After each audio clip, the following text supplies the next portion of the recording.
오늘 우리 계신 하나님 말씀 에베소서 3장 말씀 우리 주보에 다 있는데 같이 한 목소리로 봉독하십시다.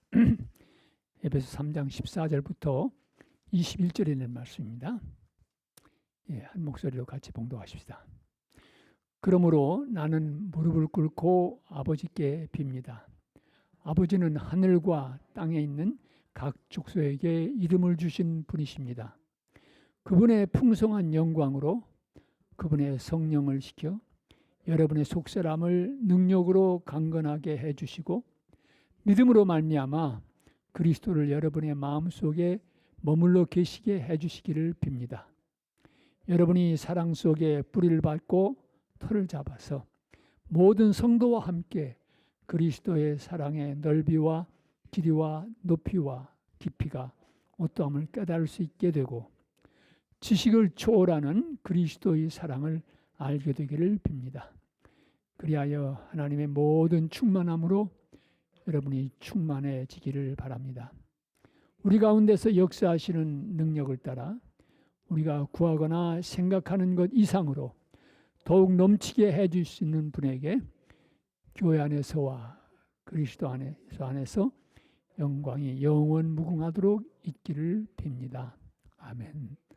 오늘 우리에게 주시는 하나님의 말씀입니다. 네, 감사드립니다. 사랑하는 성도 여러분, 지난 한 주간 동안도 평안하셨습니까? 이렇게 또 반가이 만나고 또 함께 예배드릴 수 있게 된 것은 참으로 기쁘고 감사한 일입니다. 이건 우리의 특권입니다. 사실 하나님의 자녀된 우리의 특권이라고 말씀드렸습니다. 특별히 오늘은 어머니 날. 다시 한번 전후좌에 계신 분하고 해피 마더스데이 한번 더 하시죠. 예. 어머니 날입니다. 여기 계신 어머님들께 축하와 감사의 인사를 드립니다.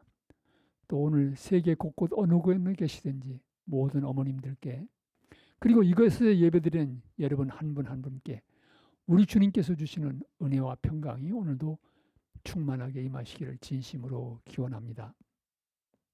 또 뒤에 유튜브 영상을 통해서 말씀을 대하시게 될 여러분께도 하나님의 은총의 손길이 같이 하시기를 빕니다.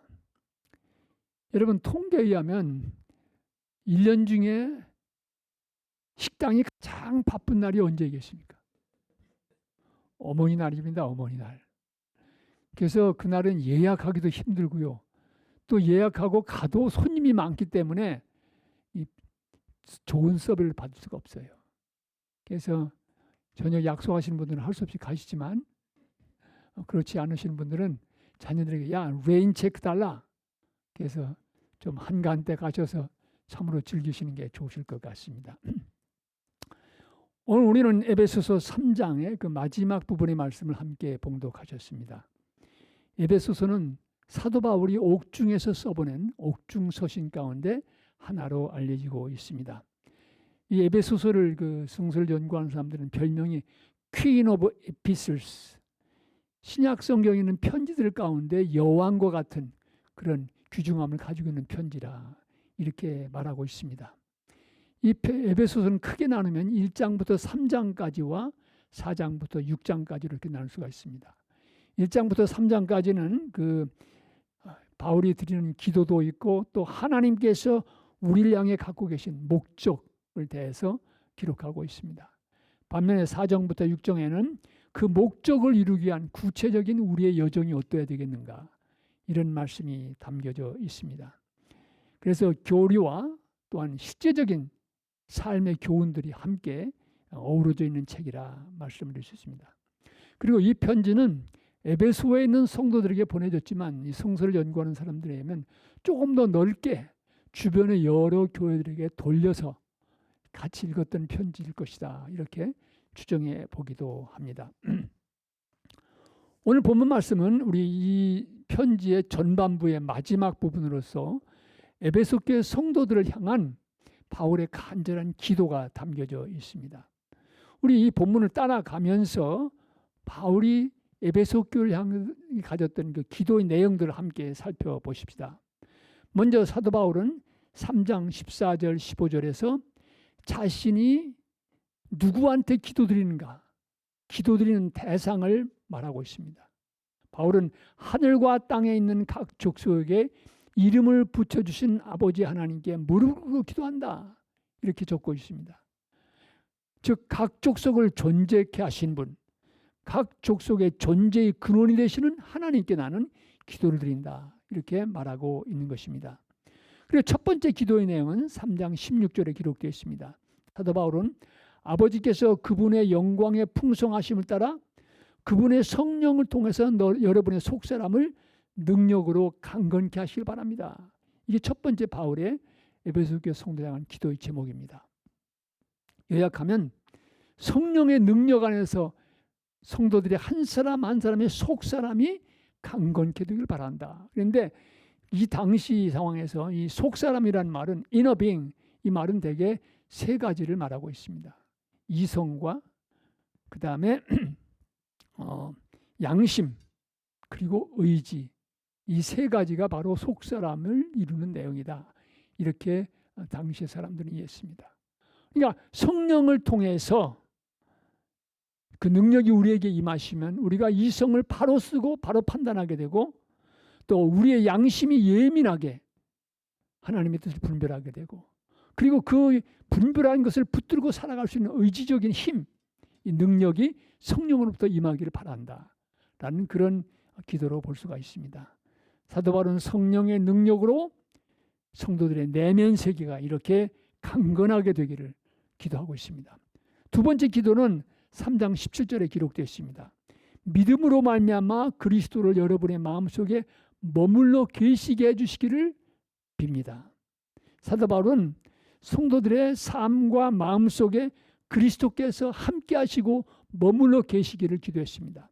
여기서 그리스도께서 머물러 계시다라는 말의 그 원어의 의미를 살펴보면 그리스도께서 잠시 우리 안에 머무시거나 주님께서 들어갔다 나왔다 하시는 게 아니고 우리 안에서 영원히 흔들림 없이 머물기를 바란다라는 그런 뜻입니다. 그런데 주님께서 우리 안에 머물러 계시는 것이 어떻게 가능해집니까? 무엇을 통해서 가능해집니까? 오늘 본문을 보면 믿음을 통해서 그리스도께서 우리 안에 머물러 계시길 바란다고 말하고 있습니다. 우리 개정성경은 본문 말씀을 믿음으로 말미암아 그리스도께서 너희 마음속에 계시게 하옵시고 이렇게 옮겨놓고 있습니다. 여러분, 믿음이 무엇입니까? 기독교 신앙이나 교리에 대한 지적인 동의, 믿음의 중요한 모습일 수 있습니다. 그러나 믿음은 그 차원을 넘어선 것입니다.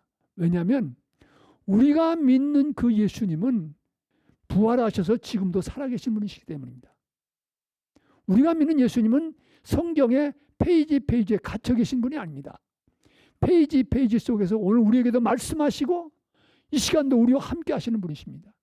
그러기에 그분을 믿는다고 하는 것은 그분에 대한 사상이나 생각을 따르고 동의한다는 의미도 있지만 살아계신 그분과 나와의 관계가 어디 있는가? 관계로서의 믿음이 중요한 것입니다. 살아계신 그분을 우리의 삶 속에 모셔드립니다. 요한복음 1장에서 영접하는 자 곧 그 이름을 믿는 자들에게는 그랬습니다. 믿는다고 하는 것을 그리스도를 내 삶 속에 영접한다, 이 말과 동일시하고 있는 것입니다. 이게 믿음으로 그리스도께서 우리 안에 거하신다는 말은 그리스도를 내 삶 속에 모셔드리고 그분이 내 속에 거주하시고 그분이 우리의 삶을 인도해 주시는 그런 삶을 뜻하는 것입니다. 바울의 두 번째 기도의 제목은 믿음으로 말미암아 그리스도께서 우리 안에 항상 거하시기를 바란다. 그게 두 번째 기도의 제목이었습니다. 세 번째 기도의 제목은 3장 17절 하반절부터 19절까지 계속됩니다. 여러분이 사랑 속에 뿌리를 받고 터를 잡아서 모든 성도와 함께 여러분이 그리스도의 사랑의 넓이와 길이와 높이와 깊이가 어떠함을 깨달을 수 있게 되고 지식을 초월하는 그리스도의 사랑을 알게 되기 바랍니다. 그래야 하나님의 온갖 충만하심으로 여러분이 충만케 되기를 바랍니다.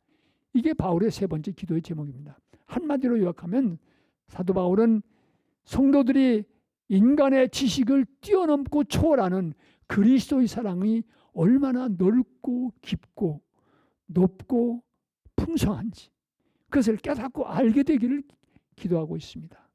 그리고 그 사랑 안에서 하나님의 모든 충만하심으로 우리들에게 채워지기를 기도하고 있습니다. 오늘 제 말씀은 사실 세 번째 기도에 초점을 맞추려고 합니다. 이 말씀 속에는 에베소 교회의 성도들이, 아니 21세기를 살아가는 오늘 우리 성도들이 그리스도의 사랑이 갖는 네 가지 차원, 길이와 높이와 또 깊이, 이 모든 것들을 알게 되길 바란다고, 넓이, 길이, 높이, 길이, 이 모든 것, 깊이를 알게 된다고 기도하고 있습니다. 그리스도의 사랑이 보여주는 이 네 차원이야말로 온전한 사랑은 어떤 것인가라고 하는 우리에게 일깨워 줍니다. 물론 이 네 차원은 한마디로 뭉뚱그려서 그리스도의 사랑이 얼마나 크냐, 얼마나 넓고 위대하냐, 그것을 말해주는 표현이라 이렇게 한 그룹으로 얘기할 수도 있습니다. 그러나 오늘 저는 이 말씀을 좀 묵상하면 조금 더 자세히 과연 길이라고 하는 건 뭘 말하는 거냐, 사랑에서 넓이라고 하는 뭘 말하는 거냐, 이 각 네 가지 차원을 잠깐 생각해 보려고 합니다. 먼저 넓이입니다. 그리스도의 사랑이 보여준 이 넓이는 사랑의 폭, 곧 예수님께서 사랑하신 대상의 폭을 말한다고 볼 수 있습니다. 예수님의 사랑을 받는 사람들에게는 제한이 없었습니다. 우리의 사랑은 상당히 제한적입니다. 내 마음에 드는 사람, 나와 클래스가 같은 사람, 내게 유익이 되는 사람 등등 여러 조건들이 우리의 사랑의 넓이를 제한하고 있습니다. 그러나 예수님께는 이런 제한이 없었습니다. 그 사랑은 사회적인 신분이나 재산이 있고 없거나 건강하거나 그렇지 못하거나 어리거나 나이가 많거나 이 모든 것들이 주님 앞에서는 문제가 되지 않았습니다. 주님께서는 그 사람이 어떤 자리에 있든지 나올 때 용납하시고 받아주셨습니다. 심지어 자신을 십자가에 못 박는 사람까지도 긍휼히 여기시고 그들을 위해 기도하신 것을 우리는 성경 속에서 발견합니다. 예수님의 사랑의 그 넓이는 끝이 없이 넓고도 넓으셨습니다. 사도 바울은 성도들이 이 사랑을 배워가라고, 사랑의 넓이를 배우라고 기도하고 있습니다. 이어서 길이입니다. 여러분, 이 사랑의 길이라고 하는 것은 시간의 흐름 속에서도 변질되지 않고 변함이 없는 것입니다. 상황이 바뀌어도 변질되지 않는 것입니다. 우리의 사랑은 한참은 뜨거워도 시간이 흐르면 식어지고 변하기 마련입니다. 그 사람이 잘 나가고 경제적으로 힘이 있을 때는 찾아오는 사람들이 많이 있지만 망하고 어려워지고 아프게 되면 거리가 생기고 그 관계가 뜸해지기 마련입니다.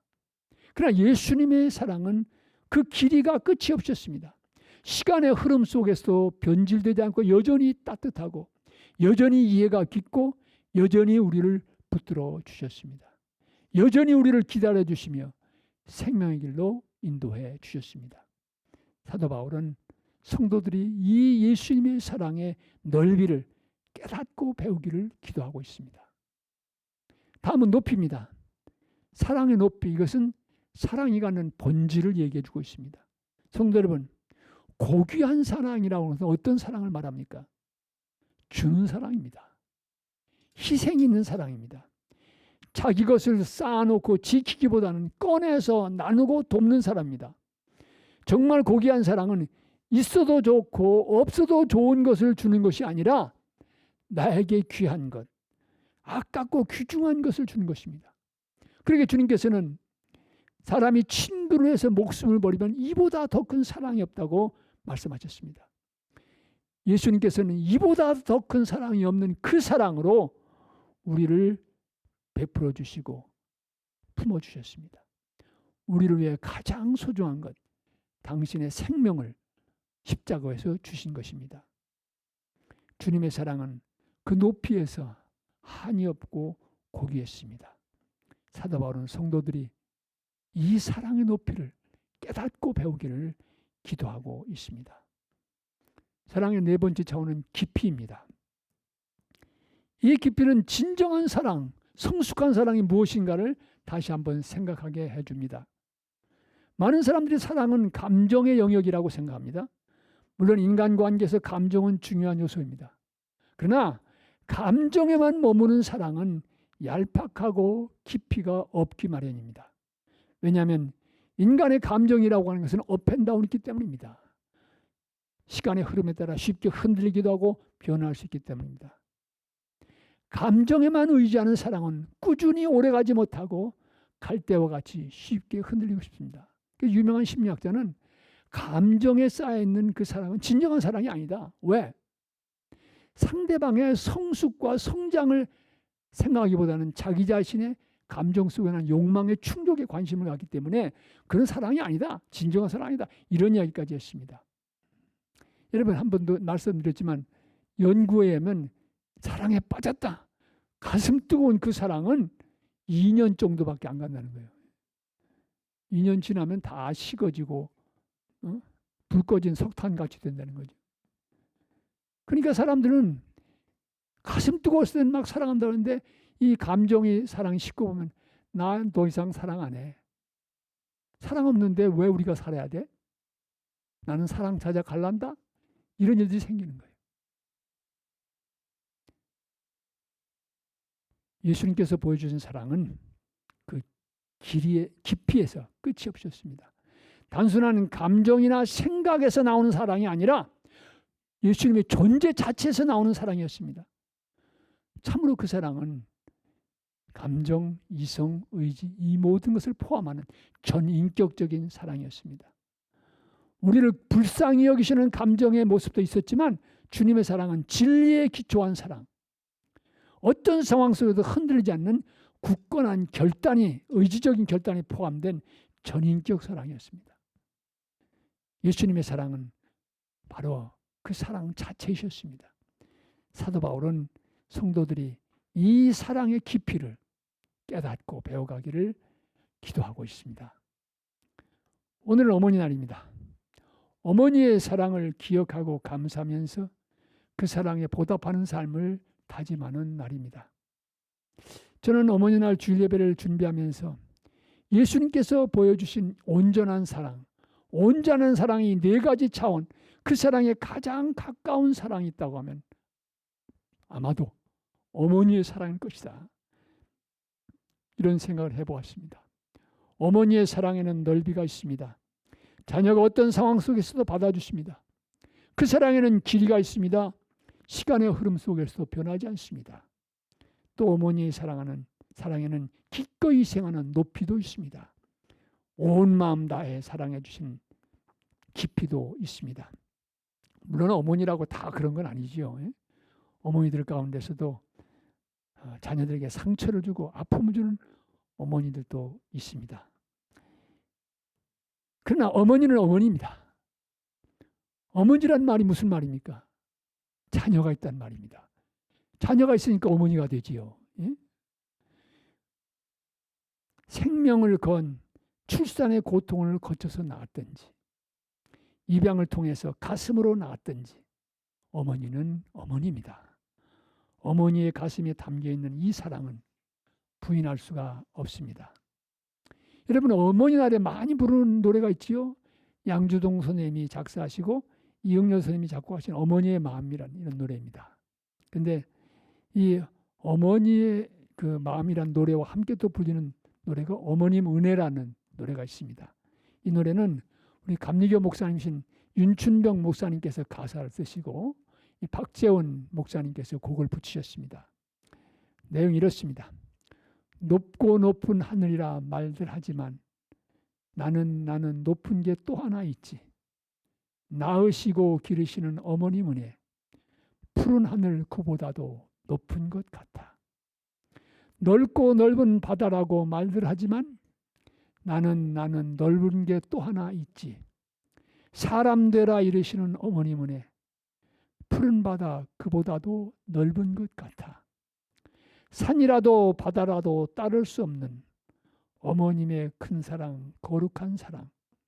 날마다 주님 앞에 감사드리자 사랑의 어머님을 주신 은혜를. 역시 목사님이 쓰셨기 때문에 이 신앙의 냄새가 물씬 풍겨서 일반에게 널리 보급되지 못한 것 같습니다. 또 이 노래가 이렇게 작곡과 어울려서 이건 어린아이들이 부른 노래다 그런 인상을 주었기 때문에 많이 퍼지지는 못했지만 이 노래 가사에도 보면 어머님의 사랑의 높이와 넓이를 노래하고 있습니다. 온전한 사랑에 가까운 어머님의 사랑의 차원들을 전해주고 있습니다. 사랑하는 성도 여러분, 우리가 태어나서 평생을 살아가는 동안 이 어머니가 우리에게 주는 영향이라고 하는 것은 참으로 깊고도 넓습니다. 오늘 우리가 있으면 먼저는 하나님의 은혜이고 이 하나님의 사랑을 보여주신 어머니의 쏟아 부어주시는 사랑 때문에 오늘 우리가 여기 있습니다. 여러분과 저의 인생길에는 어머니의 값없이 베푸시는 사랑, 자기 이익을 넘어서는 희생적인 사랑이 우리 인생 발자국마다 담겨져 있습니다. 저도 이번에 어머니 날을 맞으면서 이제는 오래전에 세상을 떠나신 어머님의 사랑을 다시 한번 되살펴 보았습니다. 참 감사하다. 이 마음을 새롭게 느껴보았습니다. 저희 어머님께서는 저희들에게 남겨주신 재산은 한 푼도 없어요. 무일푼 땡전입니다. 그러나 가장 귀한 하나님을 믿는 믿음을 그 보화를 우리 가족들에게 남겨주셨습니다. 어머님은 참으로 고생 많이 하셨습니다. 지금 돌이켜보면요. 저희 가족들 먹여 살리시라고 정말 초인적인 삶을 살아가셨어요. 아버님께서 병환으로 일찍이 직장을 그만두시게 되면서 생활 전선에 나서셨는데 어머님은 닥치는 대로 일하셨어요.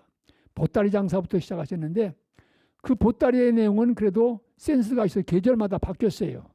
그래서 양말, 내복 뭐 이런 것부터 시작해서 학기 초에는 또 공책, 노트북을 팔기도 했습니다. 서울에서 노트북을 떠가지고 오셨는데요. 그걸 기차에 싣고 오셨어요.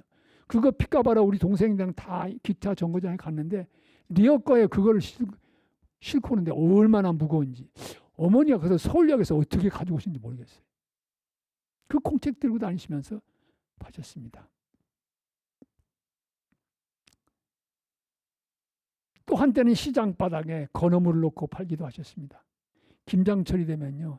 질이 좋은 배추를 찾으셔가지고 아예 밭에 예약을 해가지고 추록에다 그를 싣고 서울에 그 아버님 직장 생활 하시던 지인이 있으셔서 그 댁이 또 저희 가정을 참 많이 도와주셨어요. 그래서 서울에 가지고 신문로 쪽에 거기 가져가서 그 지인들에게 다 팔기도 하셨습니다. 지금 생각해보면 한 여성을 어떻게 물론 이게 추록의 시대 우리가 온 가족이 다 나가서 협력을 했지요. 그걸 싣고 서울 가서 파셨는데 상상이 안 돼요. 지금 생각해보면 놀랍기만 합니다. 이렇게 애쓰셔도 우리는 죽으로 끼니를 때울 때가 많고 늘 배고프게 자랐습니다. 어머니의 고생을 생각해서 우리 형제들은 어머니의 부담을 덜어드리자고 공부 열심히 해서 장학금을 받으며 공부했습니다. 어머님의 가슴속에 제일 큰 걱정거리가 바로 저였습니다. 고등학교 들어간 지 2달 만에 자퇴하고 서울에서 이제 내려와서 검정고시 준비를 하고 또 그러다가 폐결핵에 걸려서 5년 가까이를 투병했기 때문입니다. 저는 동생들에 비해서 육체적인 노동은 좀 적었지만 어머니의 마음속에는 제일 큰 걱정거리였습니다. 제가 세브란스 병원에서 사회사업과의 도움으로 폐수술을 받을 때 그 규정에 따라서 가족 가운데 한 사람이 헌혈을 해야 했어요. 그런데 누가 했겠습니까? 우리 어머님이 기꺼이 헌혈하셨습니다. 또 아침에 수술방에 들어간 아들이 밤이 되어도 나오지 못하고 28시간 동안 생사의 갈림길에서 수술방에서 헤맬 때 어머니는 수술방 문 앞에 서서 밤새 그저 주님을 부르시면서 기도하셨습니다. 이런 어머니의 고생과 수고를 먹고 저희들은 자랐습니다. 이렇게 힘들고 어려운 인생길에서 어머님의 위로와 희망은 오직 우리 주님께 있었고 그리고 자라나는 자식들에 대한 기대였습니다. 그러기에 어머니는 새벽마다 주님 앞에 나가서 많이 우시고 하소연하셨습니다. 어머님에게 있어서 우리가 교회 나가는 것은 결코 옵션, 선택사항이 아니었습니다. 동생 가운데 사춘기에 접어들어서 교회 좀 게을러지고 안 나가려고 하면 어머님은 거침없이 매를 들어서 때려서라도 교회에 보내셨습니다.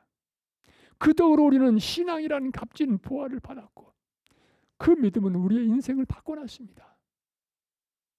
집안에서 장로가 3사람, 권사가 2사람, 그리고 저같이 목사도 나왔습니다. 또 세컨 제너레이션에서 목사가 1사람 배출되었습니다. 어머님이 돌아가셨을 때 아침 저녁으로 저희 형제들이 모여서 기도회를 드릴 때 저는 그런 말씀을 드렸습니다. 우리 어머님이 조씨 가문에 시집 오신 것은 조씨 가문의 역사의 터닝 포인트가 됐다. 어머님 오시기 전에는 BC, Before Christ, 그리스도가 오시기 전의 시대인데 어머님이 시집 오시면서 이 조씨 가문이 AD, 주후의 역사가 시작됐다. 이런 이야기를 나눴습니다. 사랑하는 성도 여러분, 저희 어머님 말씀을 좀 죄송합니다만은 여러분 한 분 한 분에게도 어머님이 주신 사랑, 어머니 주신 영향력은 여러분의 삶 속에 녹아 있다고 믿습니다. 아낌없이 베풀어 주신 사랑, 우리 주님의 온전한 사랑에 가까운 이 어머니의 사랑을 먹고 우리는 자라고 오늘에 이르렀습니다. 우리도 사랑하는 자녀들에게 이 사랑을 전해주고 우리 모두 계속해서 이 온전한 사랑을 향해서 바울이 기도하는 것처럼 깨닫고 자라가야 합니다. 오늘 우리의 사랑의 넓이와 길이, 높이와 깊이는 어디에 있습니까? 여러분 오늘 본문 말씀 3장 18절에서 그리스도의 사랑의 4차원을 깨달아야 됨을 말하면서 한 가지 주목하게 되는 부분이 있습니다. 바울은 이 부분에서 모든 성도들과 함께 자라가라고 말합니다. 모든 성도들과 함께, 우리도 모든 성도들과 함께 주님의 온전한 사랑을 배워가야 합니다. 우리는 이 깨달음과 배움의 여정을 함께 걸어가는 사람들입니다. 사랑하는 성도 여러분, 어머니의 사랑을 오늘 되새기면서 우리도 이 사랑의 여정을, 성숙함을 향한 여정을 함께 손잡고 걸어가십시다. 온전한 사랑을 향한 끊임없는 우리의 여정을 함께 계속해 가십시다. 어머님을 향한 우리의 감사하는 마음과 다짐을 하면서 우리 기억하면서 불편하지 않으신 분들은 다 일어나서 찬송가 579장 어머니의 넓은 사랑 우리 함께 부르시겠습니다.